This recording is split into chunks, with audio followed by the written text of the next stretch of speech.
Hello friends, welcome to my YouTube channel. मेरा नाम प्रगति गुप्ता है और मैं Allahabad high court stenographer and SSC stenographer 2022 में सेलेक्टेड हूँ। आज हम लोग इस वीडियो में बात करेंगे एसएससी के किसी भी एग्ज़ाम के लिए या भारत सरकार के, केंद्र सरकार के किसी भी एग्ज़ाम के लिए आपको कास्ट सर्टिफिकेट कौन सा अप्लाई करना होता है एग्ज़ाम में फॉर्म फिल करते टाइम, और उसकी वैलिडिटी कितने ईयर्स की होती है, यानी कि एक बार अगर आपने कास्ट सर्टिफिकेट बनवाया तो वो कितने ईयर्स के लिए वैलिड होता है। इन सब चीज़ों पे आज हम लोग बात करेंगे, क्योंकि बहुत सारे लोगों का ये कन्फ्यूज़न रहता है कि मेरा कास्ट सर्टिफिकेट इतना पुराना है तो चलेगा या नहीं चलेगा, अब वैलिड है या नहीं वैलिड है, नया बनवाना है, रिन्यू कराना है, ये सब चीज़ें कन्फ्यूज़न रहती है बहुत सारे कैंडिडेट्स को।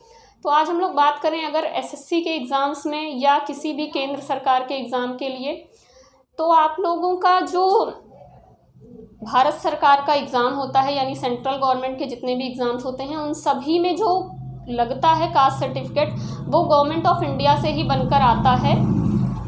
अगर हम लोग कैटेगरी वाइज बात करें तो सबसे पहले हम अनरिजर्व्ड कैटेगरी यानी जनरल कैटेगरी की बात करेंगे। जनरल कैटेगरी के लिए जो फॉर्म फिल करते टाइम आपको कास्ट में फिल करना होता है वो होता है आपका UR लिख के आता है, यानी कि अनरिजर्व्ड कैटेगरी में आपको अपना फॉर्म फिल करते टाइम अनरिजर्व्ड कैटेगरी सेलेक्ट करना होता है। अनरिजर्व्ड कैटेगरी वालों के लिए कोई भी कास्ट सर्टिफिकेट नहीं लगता है, ना बनता है और ना ही किसी फॉर्म में फिल किया जाता है। कोई भी उनको कास्ट सर्टिफिकेट दिखाने की ज़रूरत नहीं होती है कहीं पर भी, किसी भी एग्ज़ाम में, किसी भी डॉक्यूमेंट वेरिफिकेशन में उनके लिए कोई भी कास्ट सर्टिफिकेट नहीं है। आगे हम लोग OBC कैटेगरी की बात करें तो OBC कैटेगरी के लिए कैंडिडेट्स के लिए जो आपका कास्ट सर्टिफिकेट बनता है वो आपके स्टेट में, मतलब आपके डिस्ट्रिक्ट में जहाँ भी आप रहते हैं वहाँ के तहसील से आपका बन जाएगा कास्ट सर्टिफिकेट।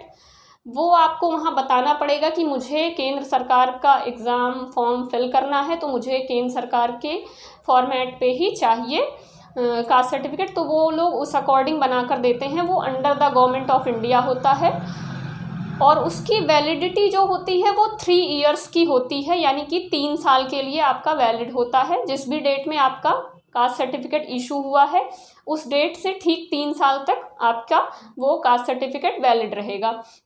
उसके बाद आपको उस कास्ट सर्टिफिकेट को रिन्यू कराना पड़ेगा, यानी कि फिर से नया ही बनवाते हैं सभी लोग, तो 3 साल के बाद आपको फिर से बनवाना पड़ेगा। आगे हम लोग SC कैटेगरी की बात करें तो SC कैटेगरी के कैंडिडेट्स के लिए जो भी कास्ट सर्टिफिकेट बनता है वो भी under the government of India ही बनता है, यानी कि भारत सरकार से बन के आएगा। SC कैटेगरी वाले कैंडिडेट्स का जो कास्ट सर्टिफिकेट होता है वो 3 साल से ज़्यादा ही वैलिड रहता है। उन लोगों के लिए ऐसी कोई रेस्ट्रिक्शंस नहीं है कि 3 साल अगर पुराना हो गया तो आपका कास्ट सर्टिफिकेट नहीं चलेगा, ऐसा कुछ नहीं है। आपका वो वैलिड रहता है काफ़ी लंबे टाइम तक। और ST कैटेगरीज़ के लिए भी सेम SC वाला ही फॉर्मेट, यानी कि फॉर्मेट में आपका ST लिख के आएगा, बट बस इतना ही डिफरेंस है कि हाँ आपका जो वैलिडिटी है वो सेम है, यानी कि 3 साल से ज़्यादा वैलिडिटी रहेगी, उसकी वैलिड रहेगा वो। अभी लास्ट में मेरा सजेशन सभी लोगों को ये है कि अगर आपका SSC स्टेनो का फॉर्म आपको फिल करना है तो आप सभी लोग अभी से अपने कास्ट सर्टिफिकेट के लिए अप्लाई कर दीजिए अपने यहाँ के तहसील में या जहाँ से भी आपका बनता है कास्ट सर्टिफिकेट, वहाँ पे जाकर आप अभी अप्लाई कर दीजिए, ताकि 1 हफ्ते या 10 दिन के अंदर आपका कास्ट सर्टिफिकेट बनकर इशू हो जाएगा और आपको फॉर्म फिल करने से पहले ही आपका नया कास्ट सर्टिफिकेट मिल जाएगा। तो आप उसको मेंशन कर सकते हैं अपने फॉर्म फिल करते टाइम। इसके बाद हम लोग EWS कैटेगरी की बात करें तो EWS कैटेगरीज़ के लिए जो कास्ट सर्टिफिकेट यानी कि जो उनका EWS का सर्टिफिकेट बनता है वो सिर्फ 1 ईयर यानी कि 1 फाइनेंशियल ईयर के लिए वैलिड होता है। ये EWS के कैंडिडेट्स के लिए है सिर्फ कि इनका जो सर्टिफिकेट बनता है वो सिर्फ फाइनेंशियल ईयर के लिए वैलिड होता है, यानी कि 1 अप्रैल 2025 से बनेगा तो वो 31 मार्च 2026 तक ही वैलिड रहता है। इसके बाद आपको रिन्यूअल कराना पड़ता है। EWS कैटेगरीज़ के लिए ये फॉर्मेट है, मतलब कि सिर्फ 1 ईयर की वैलिडिटी होती है। उन लोगों को हर साल अपना सर्टिफिकेट इशू कराना पड़ता है, यानी कि रिन्यू कराना पड़ता है।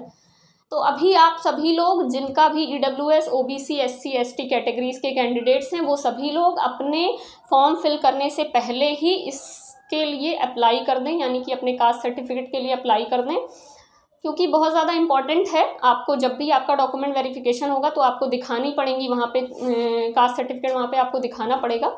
तो इसलिए आप लोग अभी से अप्लाई कर दीजिए और आपके फॉर्म फिल करने से पहले ही आपका कास्ट सर्टिफिकेट इशू हो जाएगा।